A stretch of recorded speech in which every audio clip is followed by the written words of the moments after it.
Jimmy's a gang member, one of the world's few underground cities, Silent Bay City. One day he meets a girl and gets embroiled in a fight between the creatures of the night. Hello and welcome to another Manga Spotlight. This is Light Hounds by Nakata Haruhisa. This is a Shonen Jump Plus series that came out October 19th of this year. This is a pretty crazy series. I'm having a blast with this so far. The world building is great. The artwork is freaking beautiful.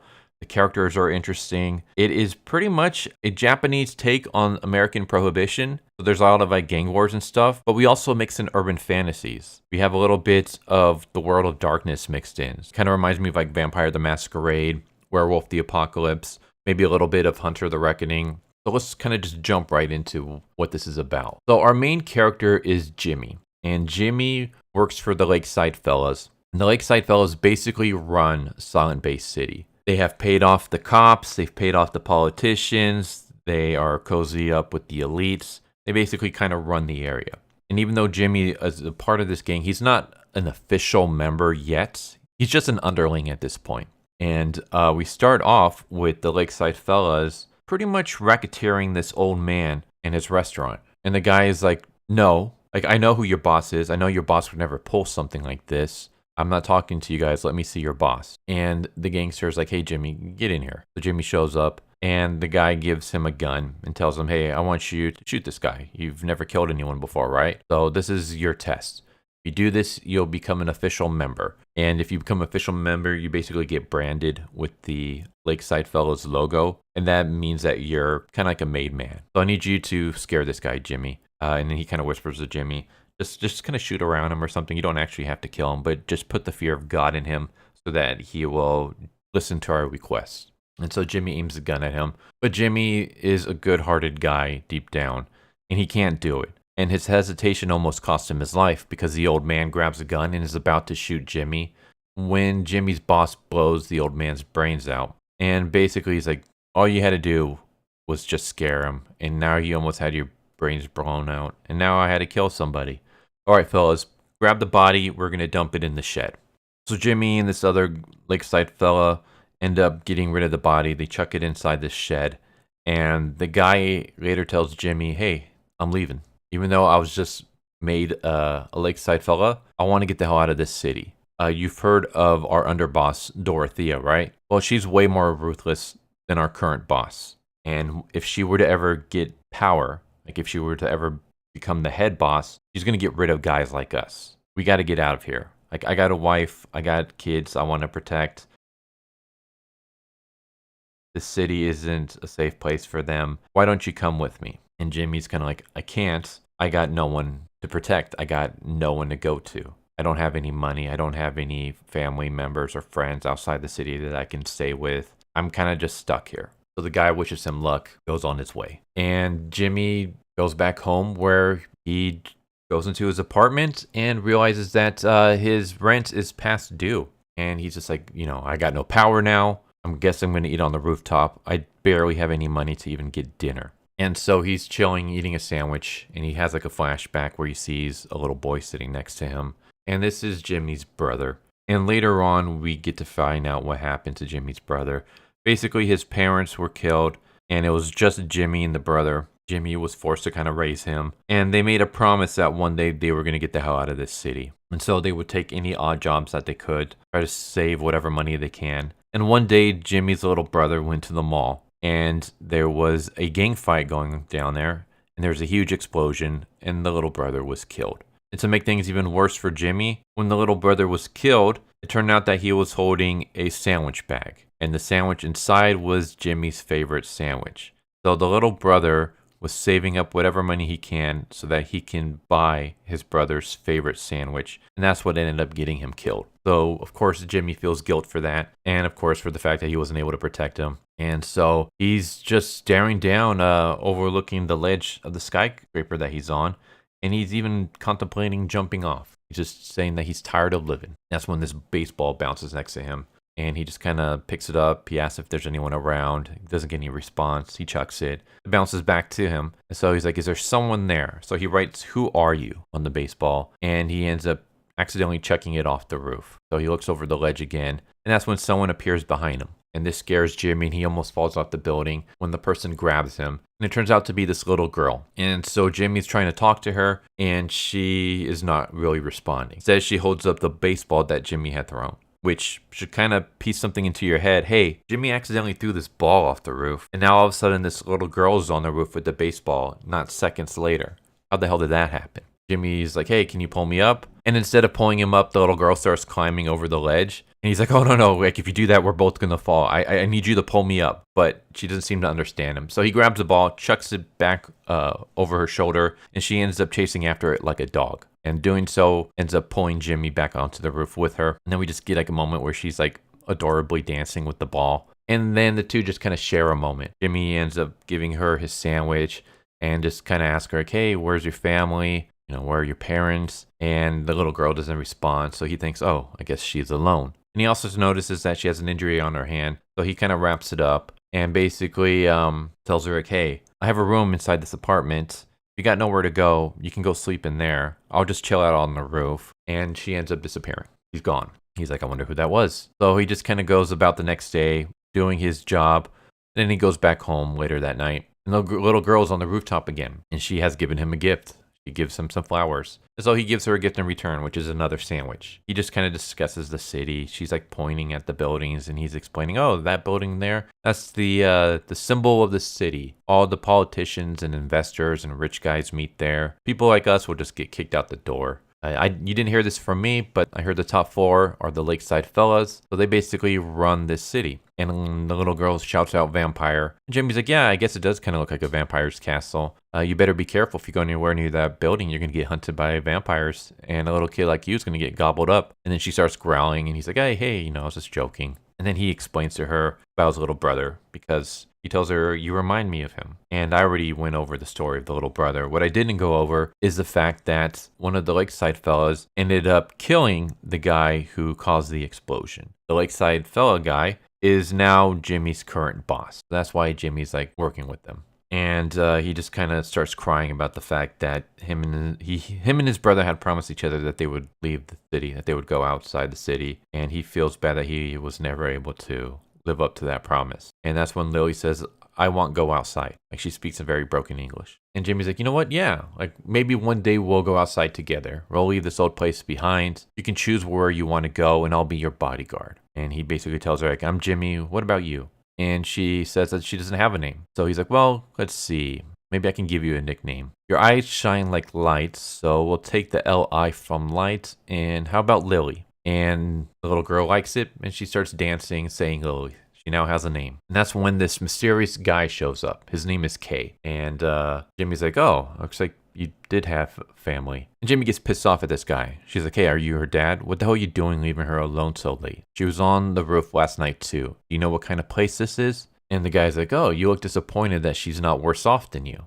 How about this? Will this be enough? And he hands Jimmy some money and Jimmy gets pissed off and chucks some money at him and leaves. And Lily just kind of watches this. We see the next day Jimmy is driving a truck and he's still thinking about the guy. He's like, you know, of course I want to protect Lily. Like seeing her all alone. By the way, where did her injury go? Because he noticed that the next day her hand was healed. Something about her just seems off. And so he's driving with some, not Lakeside fellows, but some kind of underlings as well. They're not marked yet. And as they're driving, they notice the shed that they always dump bodies in. And he noticed that their boss's car is there. And they're like, hey, that's the shed with the bodies, right? What are they doing while we're out working? Maybe we should take a little peek inside, see what's inside there. Jimmy's like, I don't know, man. Like, we're not supposed to go inside the shed. We're like, come on, Jimmy. Like, you just wait here. We'll go inside. So they go inside, and Jimmy hears a gunshot. So he goes in to check what's going on, and he sees that the two that went inside have been murdered. And there's this weird vampire dude standing over their bodies. So Jimmy runs to the cops. He tells the police, hey, I saw a vampire. They were gobbling up people. Cops kind of start laughing at him. So Jimmy's like, all right, fine. If you don't believe me, at least go investigate the shed. The shed is where the Lakeside fellas dumped their bodies. So you go there, you'll find a bunch of corpses. The cops are like, all right, fine, we'll go check it out. So they leave. And then a little bit later, someone shows up. And it turns out to be Jimmy's boss. And Jimmy's boss kidnaps Jimmy, brings him to the shed, punches him around a bit, tells him, like, are you stupid? Like, we bought off all the cops in town. And now we got a little rat like you running in, letting everybody know about one of our places. This is what happens to everyone who tries to escape. Anyone who rats against us, anyone who goes against us. And he shows all these dead bodies hanging from the ceiling. And one of them is the guy that Jimmy had talked to earlier, the guy who was trying to leave the city. Turns out he was captured. And it turns out that Jimmy's boss is a vampire. And Jimmy's boss is going to kill him. But while the vampire is monologuing, Jimmy's able to pull out a gun. He's able to use like a knife that he had stashed to cut out his ropes. He grabs a gun, shoots his boss in the chest, and then shoots him in the head. And it looks like his head just starts like evaporating. And Jimmy starts running. And we got like, this cool moment where Jimmy's jumping in the car and he's about to drive away.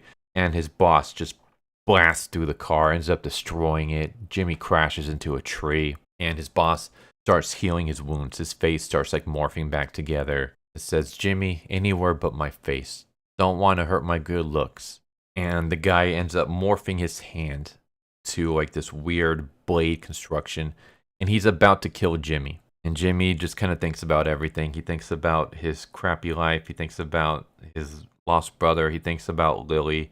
And he just realizes, I'm tired. Tired of everything. And he closes his eyes and accepts death. When all of a sudden, his boss stops. His boss starts freaking out. He's like, what the hell are you? And Jimmy opens his eyes and he looks up. He sees this badass, shadowy monster just hanging on top of the roof of the shed. Looks almost kind of like a werewolf made out of shadows. And the creature attacks the vampire and kills it. And that's when Kay shows up. And Kay's like, you ate the vampire already? Well, I guess it's okay. It's not like we would have been able to question him anyways. It looks like this is the shed. Let's start here. And the man basically pulls out a briefcase, lights a match, sticks it inside, chucks it into the shed, and ends up blowing it up. And he pulls Jimmy away to safety. And he asks, like, who are you guys? Like, what is that thing? And Kay just says, we're the hunter of shadows, the Light Hounds. We'll meet again. And he leaves. And as Jimmy's about to pass out, a baseball falls next to him. And it says, who are you on one side? And on the other side, it says, I am Lily. And this is how Jimmy gets involved in a conflict between monsters. And I'll explain a little bit about what happens afterwards. Basically, the Light Hounds seem to be an organization that hunt vampires. But at this point in time, Kay is the only member that we actually see. And he controls Lily, who is a werewolf. He was like a werewolf created to fight these monsters. And Kay offers Jimmy a spot on the team because Jimmy ends up getting brought to Dorothea and she questions him like, hey, what happened at the shed? Why were you there? And Jimmy kind of bullshits his way through this meeting. It turns out she's a vampire too. And all the higher ranked members of the Lakeside Fellas, they're all vampires. Dorothea says, you can join our squad as long as if everything you're saying is on the up and up. She cuts her hand, puts some blood in a glass, and says, drink this. If you're telling the truth, you'll be fine. If you're lying to me, then you'll die. She kind of stares at him. And Jimmy calls her bluff, and he just chucks the entire thing and basically says, go ahead and brand me. And so she ends up branding him on the face. And so Kay takes this as an opportunity. He's like, now you're officially a member. You're branded. We can use you as our inside man. You're going to be our informer. Basically, Lily, her task is to fight vampires and kill them. But sometimes it's hard to find out who's a vampire and who's not. We want you to go and work for them. And then whenever you come across a vampire, you're going to leave us a message. And Lily's going to come and kill them. And at first, Jimmy doesn't want anything to do with this because this is something that's going to get him killed. It's going to put him in harm's way. But then Kay basically kind of uses Lily against him. He says, Lily has been drawing all day. She's been learning how to write so that she can communicate with you. I've never seen her this happy. Jimmy wants to know a little bit more about Lily. And it turns out that Lily only has 10 years to live. These werewolf creatures, they only live for 10 years, 10 human years. And Lily's only 1 right now, so she has like 9 years left to go. And Jimmy asks, like, well, what happens to her once you kill all the vampires? Like, if you're able to do that before she dies. And Kay's like, we don't know. We might put her down. We have no idea what we're going to do with her. And Jimmy basically says, if I help you, I'm able to track down all the vampires in this city. And Lily's able to accomplish her mission of killing all of them. Will you let us go? Will you let us live in peace outside the city? Because I want to give her an opportunity to be free. Like, even if she has a small lifespan, I want it to be a happy one. So I want her to be able to live in peace and spend the final years out in the fields or something, just away from the city, away from this crime, away from all the violence and stuff. He's like, yeah, sure, we can make that happen. So Jimmy accepts. And yeah, this becomes pretty much a urban fantasy thriller mystery kind of situation where Jimmy has to work with the gang while at the same time keeping his relationship with the Night Hounds a secret. So he has to find out like who's vampire, who's not. He has to find out more information about them. Like for example, the shed that the guy ended up blowing up that was storing all the bodies. This is a spot where they make wine. Wine being blood. So this is basically the blood bank for the Lakeside Fellas. And now it's been destroyed. So now the vampires are going to have to find another way to get blood. So there's going to be a situation where there might be more chaos. More people might be in danger. But this is also the perfect time to strike because everyone on the Lakeside Fellas is like struggling to like figure out, okay, what are we going to do now for a blood source? And so Jimmy has to kind of navigate this situation. He has to kind of thread these waters and make sure that he's able to get information, get it back to Kay and Lily, while also keeping his identity a secret, making sure that the Lakeside Fellas don't get onto him, don't take him out. So I guess you can even throw a little bit of The Departed in here too. So yeah, the series is basically old school gangster movies, Prohibition America, The World of Darkness, Vampire the Masquerade, Werewolf the Apocalypse, Hunter the Reckoning, mixed with The Departed. So if that sounds like something up your alley, I highly recommend checking this out. I am in love with this series so far. It's only a few chapters at the time of this recording, but they've all been really, really good. The artwork is fantastic. The character of Jimmy is like very interesting. I like Lily, the whole mystery behind Kay, the vampires and the way the vampires work in this world and the different powers that they have. They don't all have the same powers, but they all share common traits. It's just a lot of cool world building and taking things that have been done before but adding unique twists to them. So I'll leave a link down in the description below where you can read it for yourself, and I highly recommend checking it out. So there you go. There's the Light Hounds. I hope you enjoyed, and I hope to see you next time. Take care. Later. Thank you for watching my video. I hope you enjoyed it. If you didn't, I still want to thank you for watching it this far, and I hope the next one is more to your liking. With that said, thank you once again, and I hope you guys and gals have a good one. Later.